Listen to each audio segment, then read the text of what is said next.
Olá pessoal, boas-vindas a mais um vídeo aqui no canal da Coder. Eu sou a Letícia e nesse vídeo a gente vai dar uma olhada no hook UseState do React.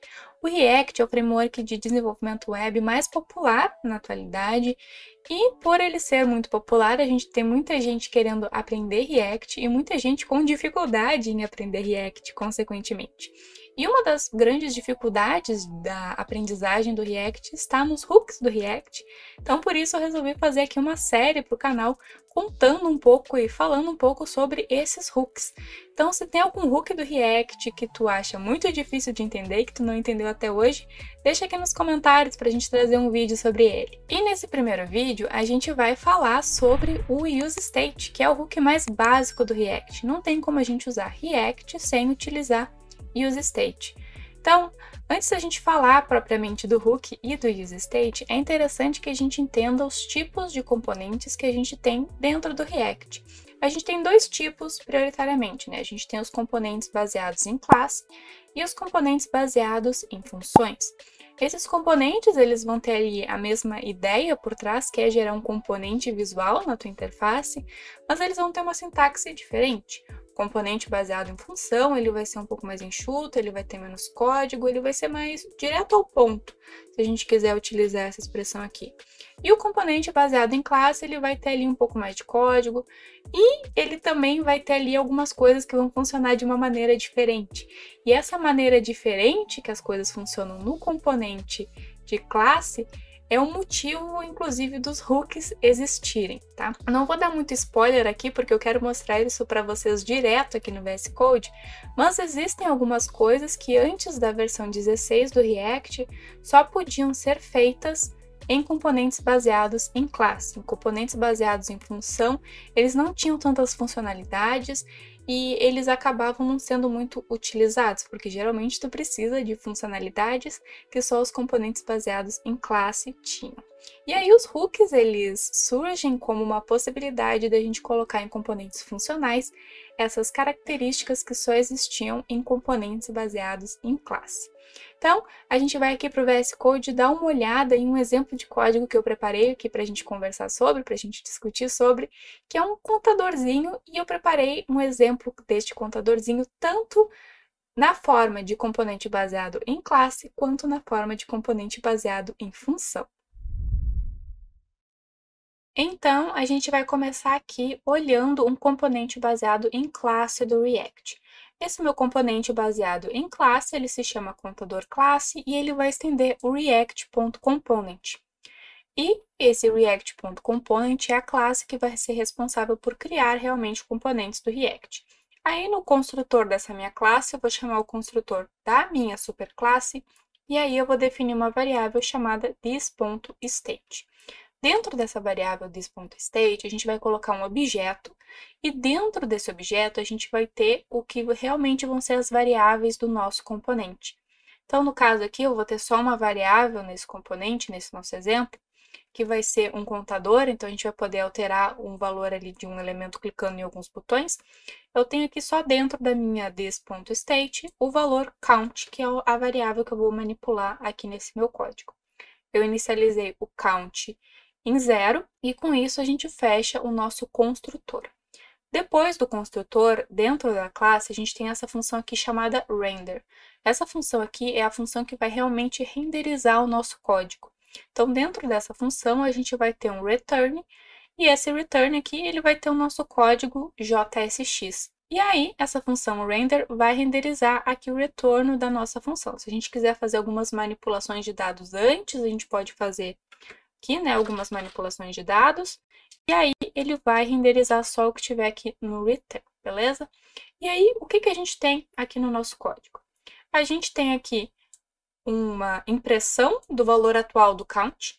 Lembrando aqui que o count ele é uma propriedade dentro de this.state, que é um objeto. Então, a gente vai precisar usar a notação de ponto aqui para acessar.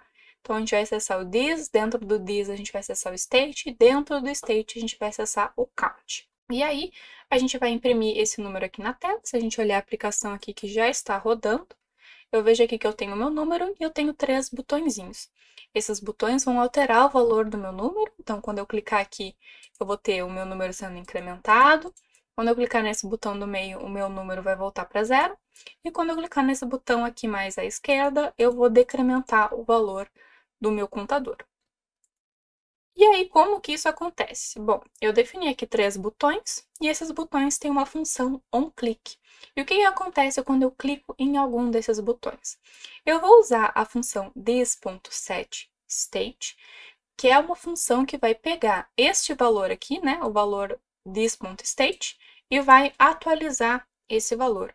Coisa importante aqui é que o this.setState, ele vai atualizar o valor do state completo. Tá? Então, eu não posso, através do this.setState, manipular diretamente o meu count. Eu tenho que manipular a variável state, né? O this.state. E aí, como valor para essa minha chave count, eu vou colocar o valor de this.state.count menos 1. Então, o que eu estou fazendo aqui? Eu estou pegando o valor atual do state, né, do count, que está dentro do state, na verdade, tirando 1, armazenando este valor nesta nova chave aqui, criando um novo objeto e substituo o objeto que está lá. Eu estou sobrescrevendo o valor da variável state aqui várias vezes nessas minhas funçõezinhas. Então, aqui eu vou substituir esse valor uma vez na minha função de incrementar, que vai adicionar 1, que na verdade é essa função que está aqui embaixo. Essa função aqui é a que decrementa, a que diminui 1. E aqui embaixo, né, no meio, na verdade, eu vou ter essa função que vai transformar o valor do meu count em 0. Beleza? Temos aqui uma lógica, temos aqui a coisa funcionando. Então, quando eu clicar no botão de menos, eu vou ter uma função que vai diminuir 1 do meu count, né, do meu contador. Quando eu clicar no botão do meio, o que vai acontecer é que o meu count vai ser resetado para 0. E quando eu clicar no botãozinho que incrementa, que tem o símbolo de mais, eu vou adicionar mais 1 a este valor do meu contador, né, da minha variável count que está dentro do this.state. Bom, mas por que eu estou mostrando isso aqui para vocês numa aula sobre useState, né, que é uma coisa que a gente usa em componentes funcionais do React, não é uma coisa que a gente usa em componentes com classe. Bom, a gente viu aqui esse exemplo com classe, a gente viu que ele funciona. Agora, a gente vai olhar aqui o mesmo exemplo, porém com função. Então, deixa eu trocar ele aqui no nosso index, para a gente ver ele rodando ali depois.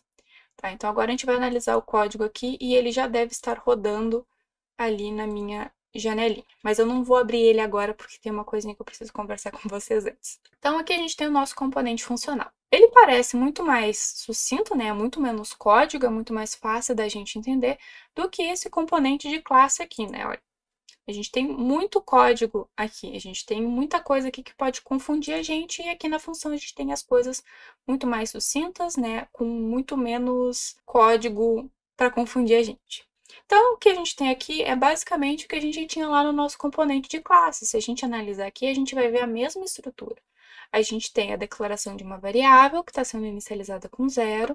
A gente vai imprimir na tela o valor dessa variável, né, mostrar ali na nossa interface. E aí, a gente tem algumas funçõezinhas aqui, né? Na verdade, aqui eu esqueci de colocar as funções. Então, quando a gente clicar nos botõezinhos, o que deveria acontecer é que a gente vai executar essa função callback aqui, que vai alterar o valor da nossa variável count, que está ali em cima.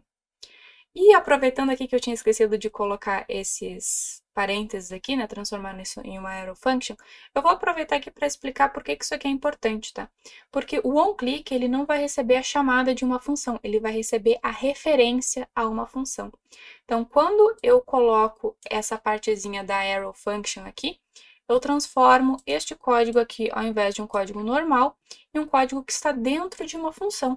E aí, como esse código está dentro dessa função, eu posso passar a referência da função para a minha função onClick e aí executar o código. Tá? Mas voltando aqui para o tópico dessa aula. A gente tem aqui a mesma coisa, né, teoricamente. Quando a gente clicar no botão de menos, a gente vai decrementar, que eu troquei de novo. Quando a gente clicar no botãozinho de 0, o nosso contador deve ir para 0. E quando eu clicar no botãozinho de mais, a gente vai incrementar o nosso contador. Faz total sentido, não é? Então, se a gente olhar aqui o nosso código, a gente vê que não vai acontecer nada quando eu clicar nos botões, ó. Eu estou clicando aqui nos botões. Provavelmente está dando para ouvir o clique do meu mouse, ó. Eu estou clicando e nada está acontecendo, né? Nada está acontecendo visualmente, né? A gente não está vendo esse valor se modificar aqui. Por baixo dos panos, quando a gente clica nesses botões, o valor do count ele realmente está se modificando. Mas por que que isso não se reflete aqui para a gente? Bom, pela maneira como o React funciona. A maneira como o React funciona é que ele vai renderizar a tela, ele vai fazer atualizações na interface toda vez que as variáveis dentro dele mudarem, né? Quando as variáveis dentro desse meu componente mudarem. Mas aí tem uma pequena pegadinha aí, que é que a gente tem que avisar para o React quais variáveis que ele precisa monitorar para renderizar novamente. Então, o React ele vai precisar estar monitorando uma variável para saber que quando essa variável for alterada, ele vai precisar atualizar a interface. A gente não tem como fazer uma atualização diretamente pela interface. A atualização ela sempre vai acontecer a partir de uma mudança nos dados do componente. Então, primeiro eu vou mudar essa minha variável count e a partir dessa mudança na minha variável count é que a interface vai ser renderizada. Mas aqui não está funcionando nesse nosso exemplo, porque eu não disse para o React, eu não fiz o React entender ainda que ele precisa monitorar essa variável count para quando essa variável count for modificada, eu ter a minha atualização. E como é que a gente vai fazer isso? Como que a gente diz para o React monitore essa variável e quando essa variável mudar, atualize a nossa interface? Bom, através do useState. E aqui vem a parte importante do porquê que eu mostrei aquele componente com classe ali para vocês. Aquele componente com classe era a única maneira da gente ter esse estado, da gente ter essa monitoração de variáveis para atualizar a tela antes do React 16. Então, antigamente, caso a gente quisesse fazer esse exemplo do contador algum tempo atrás, a gente simplesmente não conseguiria fazer esse exemplo do contador utilizando um componente funcional. Os hooks dentro do React surgiram para que, através de componentes funcionais, a gente tenha mais features, a gente consiga fazer mais coisas. Porque a gente viu ali que os componentes de classe, eles são maiores, eles podem ser um pouco mais confusos da gente fazer, beleza? Então, aqui a gente vai usar o hook useState. O useState ele é uma funçãozinha e a função derivada do React. Então, a gente vai importar ela aqui em cima usando a desestruturação. Então, a gente vai colocar chaves e aí a gente vai importar aqui useState. E aqui, por algum motivo desconhecido, o meu VS Code ele está entendendo que é para fazer a importação direto disso daqui, né? Mas na verdade a importação é do React em si. Bom, agora a gente tem o useState. Com o useState, a gente já está dizendo, olha, eu quero que tu monitore este valor aqui. E este valor aqui, ele vai começar com o valor 0. Só que a gente não tem ainda como a gente lidar com este valor que está sendo monitorado. A função useState, ela vai retornar um array com alguns elementos. E aí, os elementos que essa nossa função useState vai retornar são, primeiro de tudo, uma variável contendo o valor que está sendo monitorado ali, e depois uma função para a gente alterar este valor. O que que eu quero dizer com isso? Aqui nesse lado, onde a gente está atribuindo, né, ao que a gente está atribuindo a função useState, a gente vai precisar ter um array. E esse array, ele vai ter como primeiro argumento ali o nome que a gente vai dar para essa variável que esse useState está monitorando. Então, quando eu crio um useState, eu não estou dizendo o nome da variável, eu estou dizendo o nome da variável aqui quando eu estou criando este meu array. E aí, depois do nome da minha variável, eu vou colocar o nome da função que vai alterar essa minha variável. Por convenção, a gente chama esta função de set e o nome da minha variável. Então, a minha variável se chama count, a minha função aqui vai ser o setCount. Então, o que está acontecendo aqui é que o useState ele está criando ali uma variável inicializada com o valor 0 e aí ele está retornando esta variável e uma função para a gente alterar essa variável. E sempre que a gente quiser alterar essa variável count, a gente só vai conseguir fazer essa alteração através desta funçãozinha aqui. Porque é só quando a gente usar essa funçãozinha aqui, esse setCount, que o React vai saber, ó, mudou um negócio aqui, eu tenho que fazer uma atualização na minha interface. E aí, a gente vai precisar fazer uma alteração aqui para a gente tirar esse count menos menos e substituir isso por uma chamada da função setCount. Então, o que a gente pode fazer aqui é colocar um setCount, e aí a gente vai colocar o valor que a gente quer atualizar, né? A gente vai, através da função setCount, substituir o valor que a gente tem na variável count. E aí, o valor que a gente vai querer colocar aqui é o valor atual, então, count menos 1. Então, eu estou alterando o valor da variável para o valor atual da variável menos 1. Beleza? Aqui no zero, a gente vai fazer uma coisa parecida, mas aqui eu já sei qual é o valor que eu quero que meu contador tenha, que a minha variável count tenha, que é o valor zero, então vou só colocar ele aqui. E aqui embaixo a gente vai fazer uma coisa parecida com o que a gente fez lá em cima para incrementar a nossa variável. Então, aqui, count mais 1. Então, com isso, a gente pode salvar aqui o nosso algoritmo, né, o nosso programinha, e olhando aqui no navegador, se eu apertar os botõezinhos agora, a minha variável está sendo atualizada, eu estou tendo renderizações, eu estou atualizando. Mas uma coisa muito importante aqui da gente perceber é o caminho que está acontecendo para essa atualização, tá? Primeiro, eu estou clicando num botãozinho aqui. Quando eu cliquei nesse botãozinho, o que acontece aqui no código? Eu estou alterando o valor de um state. Quando eu altero o valor de um state, a minha função, né, o meu componente, ele vai ser renderizado de novo. E aí, como ele está sendo renderizado de novo, a gente vê o valor aqui do count se alterando, porque cada vez que eu estou clicando nesse botãozinho, eu estou renderizando o meu componente de novo. Então, cada vez que eu clico, é uma nova renderização. E uma coisa muito importante aqui da gente saber é que um componente sempre vai ser renderizado novamente quando eu alterar um state. Então, se eu tiver 50 states aqui e eu alterar um deles, eu tenho uma renderização. Se eu tiver 50 e eu alterar 25 de uma vez só, eu tenho uma renderização de novo. Então, não é pela quantidade de states aqui, é pela alteração individual a states, beleza? Bom, esse foi o vídeo de hoje, eu espero que tu tenha gostado desse conteúdo, deixa o like no vídeo, compartilha esse vídeo também ali no grupo de pessoas que está estudando React, que eu sei que tu faz parte, e também deixa um comentário aqui com os hooks que tu gostaria de ver aqui nessa série, e também com outros tipos de conteúdo que tu gostaria de ver aqui no canal da Coder. Até mais!